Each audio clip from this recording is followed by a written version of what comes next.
Hello vinyl community, this is Thijs, long-time lurker, first-time participant. I'm going to be doing the VZ tag 2023 created by Rob Walker. Let the music play. And here we go. Question 1, the favorite new release of 2022. There were quite a few good albums. Some have been shown already by other channels, so I wanted to show one that has not been shown yet, and that's gonna be Cirrus Pire Visitor. It's pretty much a solo project. I found this guy through Bandcamp. I think there were only 100 copies of this record available. It's on Artist Pool label. It's mainly just him and a guitar.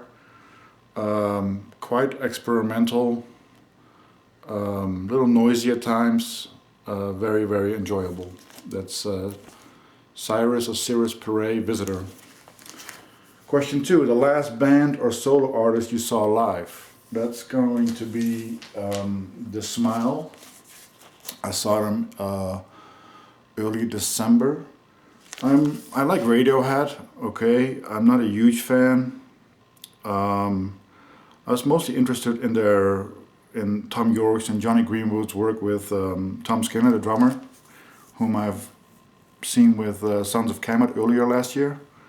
I like the album alright, but the show was much better than the album, I would say. Live, they're really great. So yeah, The Smile. Question 3, the first album was the best.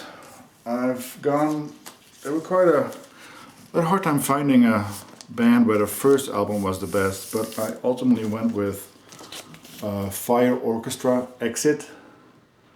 Fire Orchestra is a offshoot, or rather extension of Fire. Fire is a band on Room Gramophone from Norway. They're jazz, experimental, avant-garde. You have the band Fire has a sax player, bass player, and a drummer, and then the Fire Orchestra, they basically add like, I don't know, about 20 other people from Scandinavia region, going pretty wild on this record. They have about, I would say, 5-6 records out. I enjoy them all, but the first one still, to me, is the best one. So that's Fire Orchestra Exit. Came out in 2013.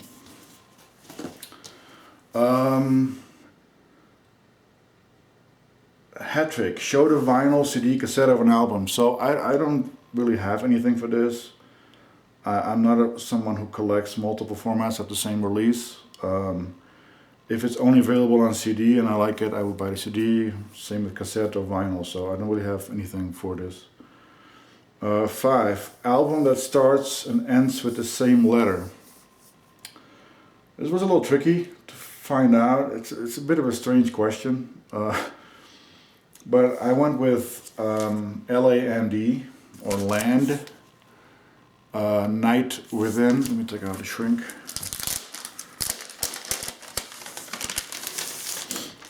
So Night Within, it is it was released on Important Records. I want to say 2011, 2010. It's really nice linen, I would say, almost packaging. So this is it's jazzy. It's dark ambient jazz, I would say. Some players on it that I know, that you might know, is Duke Garwood, guitar player, sax player. The first track, I forget the name of the track right now, is the only track with vocals, and the vocals are done by none other than,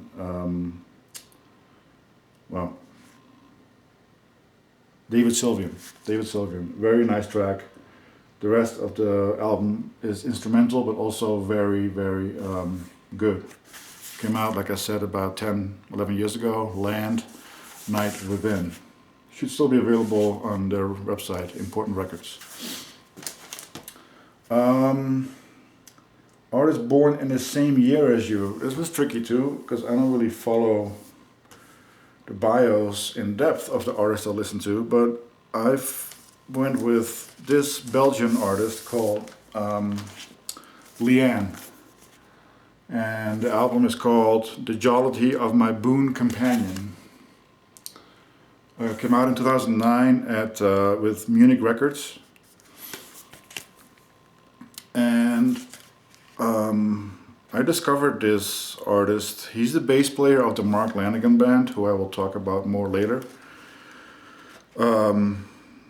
So his backing band of Leanne is basically Mark Ribot's band Ceramic Dog. So that's Shazad Ismaili on bass and percussion. You have Mark Ribot on guitars, banjo.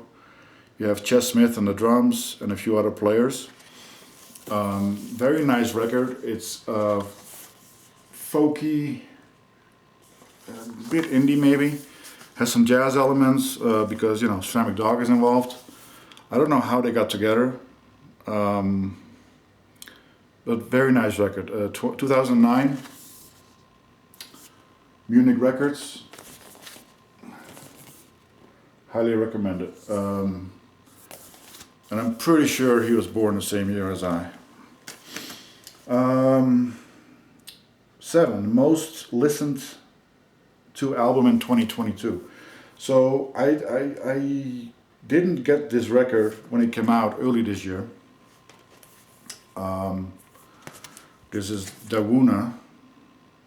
I hope I said it right. Dawuna, The Glass-Lit Dream. So I missed out. It came out on Boomcat.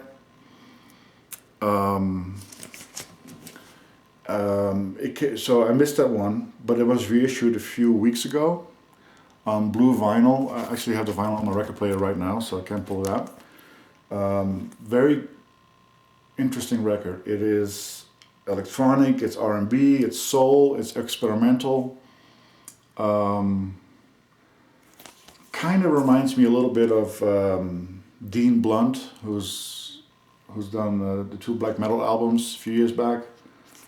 Very, very enjoyable listen. Listened to it quite a few times. I streamed it most of the year because I didn't have the record until a few weeks ago. Because the first pressing goes for hundreds of dollars already on Discogs. So, Dawuna. Most listened to artists in 2022. So, this question kind of goes hand in hand for me with question 14, with We Lost Them in 2022. I haven't seen this artist mentioned yet in this section, but it's going to be Mark Lanigan. Mark Lanigan, this is his last record he released, Straight Songs of Sorrow. Not his best, but definitely quite enjoyable. Double album. It came out on Heavenly Recordings in England. He passed away this year. He's mostly known for being a singer of Screaming Trees. He worked with Queens of the Stone Age, Isabel Campbell, Soul Savers. He sang on quite a few electronic projects, Uncle. Yeah, it was quite a sad moment when he passed. He was only 57. He had he released a biography, autobiography, I want to say last year or the year before. It was brutal life he had in the 90s and 80s. Grew up in small town Washington, moved to Seattle, eventually due to the Screaming Trees being there. This is a solo album called Houston, released on Ipecac, by Mike Patton's label. These are my favorite 2 records of his, I would say. Blues Funeral, nice packaging. And Bubblegum. Blues Funeral came out in 2012. It was the first solo release since this one, which is Bubblegum 2004, which came out on Beggar's Banquet, UK. Yeah, I listened to him quite a bit after he passed. Yeah, sad that we lost him. 57, quite young. Then we have, let's see.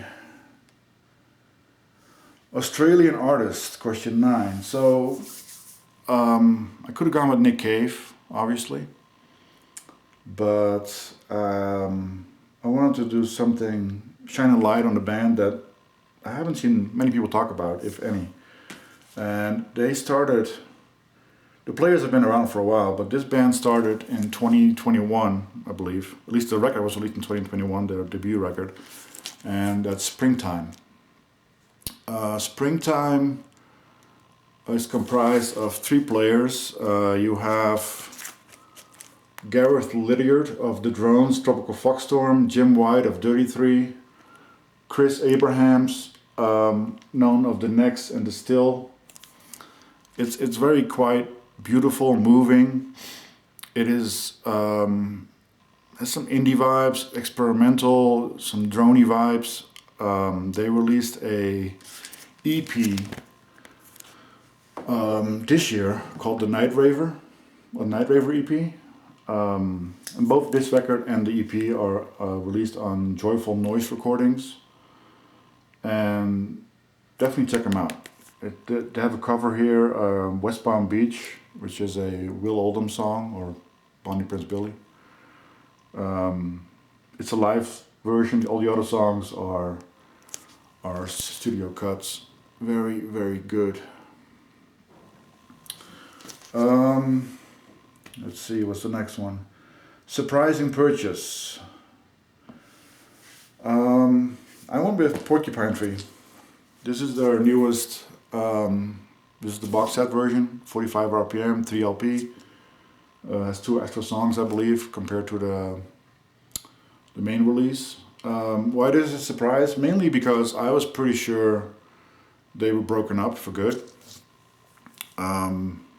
But they had a comeback record called Closure Continuation. Quite good. If you're into Steven Wilson, Richard Barbieri is in it, from Japan, and the drummer Gavin Harrison. He's drummed with King Crimson on the last few live tours. Quite good. I saw them live as well this year, or last year. Put on a good show, for sure. I have a feeling this is going to be truly the last record, but we'll see. Wow, I'm only at 11. An artist, a band you're complete on. So I am going with Abul Mogard. Let me check out the shrink. He has quite a backstory. He is a ambient electronic artist. A little bit of noise worked in. His backstory was that he was a Serbian factory worker that was retired, and he started making electronic instruments at home, and sent his first record to, I forget the label in the US, and they released 2 or 3 cassettes, and those were eventually issued on vinyl with a new name called, which is Works. It was released by Ecstatic and Boomcat. He has about, I don't know, 9-10 records out now, I would say. No, probably less, 7-8. Very good.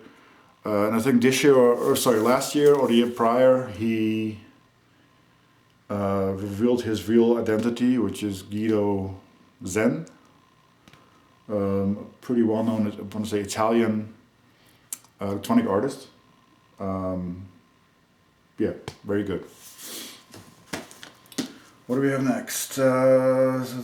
Great run of 3 albums. Okay. So again, quite a few bands or artists that have good runs. I went with Oxbow. Another band I'm kind of surprised it doesn't get talked about much in the VC. At least I haven't seen it yet. Oh, this sleeve is very tight.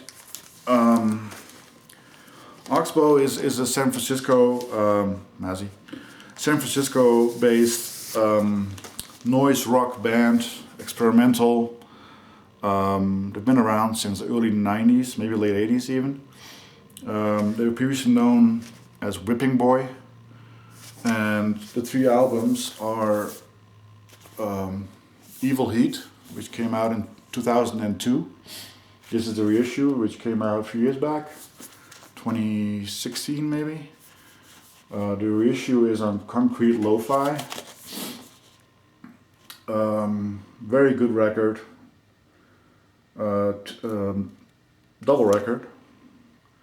And like I said, it's noise. It is noise rock, experimental, avant-garde. Vocals are quite out there, male vocals.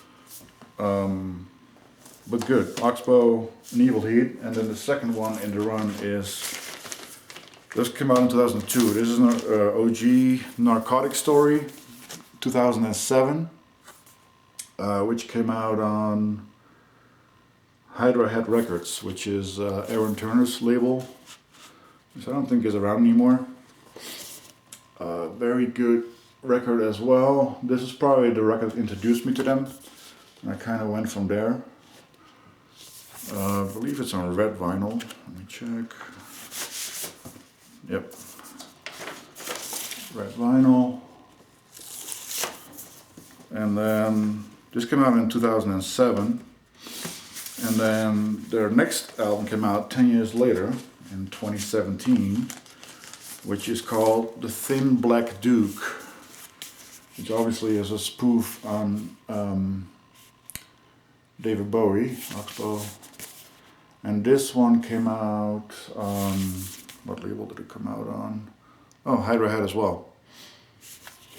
Very good record, very good comeback record. Very highly recommended. Oxbow, Evil Heat, Narcotic Story, and Thin Black Duke. Next one is 80s soundtrack. So I don't have any 80s soundtracks or scores. I tend to listen more to scores than soundtracks, if I listen to either at all. So I cheated a little bit and I picked an album from '79, which is close to the 80s, I would say. This is called The Golden Dog by Yuji Ono. This was originally released, like I said, in '79. It was reissued in 2020 by Misuko and Svetlana, which is a sub-label of We Release Whatever the Fuck We Want. Very, very, it's jazzy, fusion, a little funky, a little cheesy at times, but overall I quite enjoy this record. Something neat is too, it's called, like I said, Golden Dog, so it has a golden record, obviously. There we go. Something neat that I don't think I've seen anywhere else really is that the inside has some printed art as well. Wait, where is it? Yeah. Some printed art. Interesting, I thought. So, Yuji Ono, Golden Dog, '79, little cheating, but you know, that's all I got. 14, we lost them in 2022.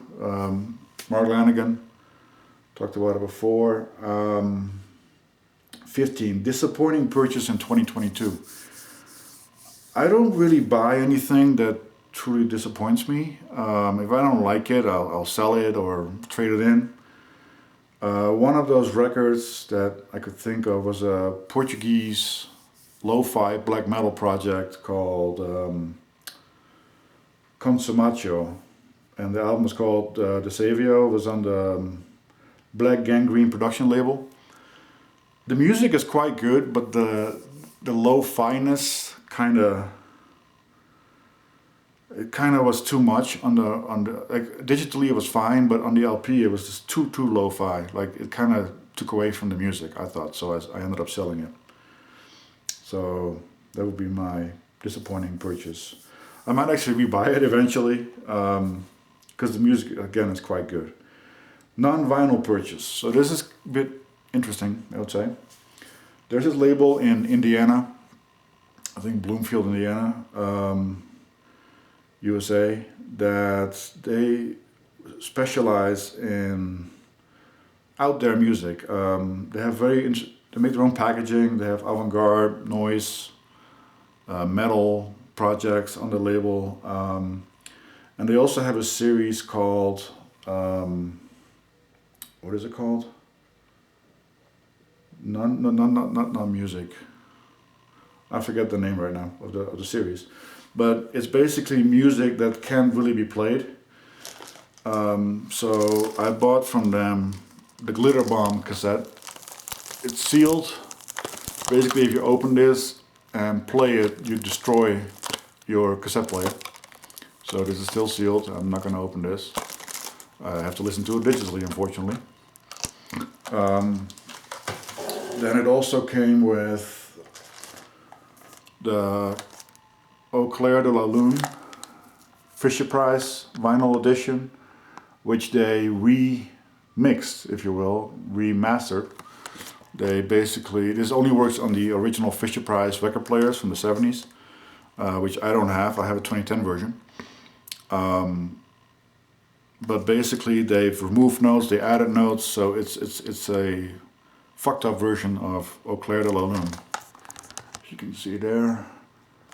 And then the last of this trio is the Crucifixion, which is a CD crucified to its case with a bunch of nails. Yep.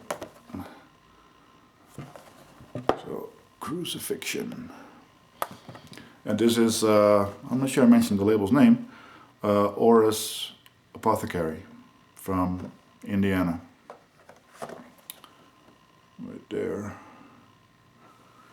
So that's my non-vinyl purchase. Found a Grail 17. So this album came out, it's an EP actually, came out in 2008, on MySpace. So digital only. I've always wanted to find a vinyl version of it. As far as I knew, there was only a CD version of it. And this came out in 2022, this vinyl. But I only found it last week actually at a record store, local record store, by chance. And I was just so surprised to see it. And it's Justice, Planisphere. Like I said, it was only released digitally on MySpace for a long time, and it was like a promo CD from France. It's not your typical Justice. This is the only Justice album I own. It is electronic for sure, but it has some psychedelic elements. It has a guitar solo at the very end of Planisphere 4. And I think this music was created originally for a Dior catwalk in France in 2008. So I was very happy to stumble upon this, not even knowing it was available on vinyl. Justice, Planisphere. Space Theme. So, might be a bit surprising after all the records I've shown so far, but I went with Pearl Jam Binaural. Let me remove the shrink or the sleeve. This is by far my favorite Pearl Jam record. Pearl Jam got me into music, really. This is their 2000, it came out in 2000, so it's their 5th or 6th album. It's more on the experimental side. It's not as rocking as some of you might know Pearl Jam to be. Let me try to get this, the inside. It looks like a triple LP, but it's just a double LP. The third inner sleeve is for the booklet. So the booklet also has space. So the cover is, close this. This is a reissue, by the way, from 2017. Binaural. So the cover is a modified photo of nebula MYCN 18, which is popularly known as the Hourglass Nebula. This picture was taken by the Hubble Space Telescope. So Pearl Jam Binaural, great record. If you know Pearl Jam but don't like them based on their hits, this is definitely different. There is not a single hit on here. Like I said, it's more experimental. It's more it's not indie. I wouldn't call it indie, but I enjoy it quite a bit. It's still, like I said, my favorite Pearl Jam record. And then I'm combining 19 and 20, some VCLT or a present, or an album released in '73, 50-year-old album. So it's not really a gift. So I paid for it, but I bought this album from Fred Putterman, the Vinyl Community College, in one of his auctions he did, and it happened to come out in 1973. And it is this record. It's on Smithsonian Folkways. What's it called? The Entourage Music and Theater Ensemble. Avant-garde jazz, folky at times. Very, very, very good. This is a reissue that came out, it doesn't say here. A few years ago, I want to say. But originally it was released in 1973. Great record. Found out about this thanks to Fred Putterman, Vinyl Community College. So I don't know how long this video is or has been, but this is my vinyl tag. I might be making more videos after this. We'll see how it goes. Peace out. Bye.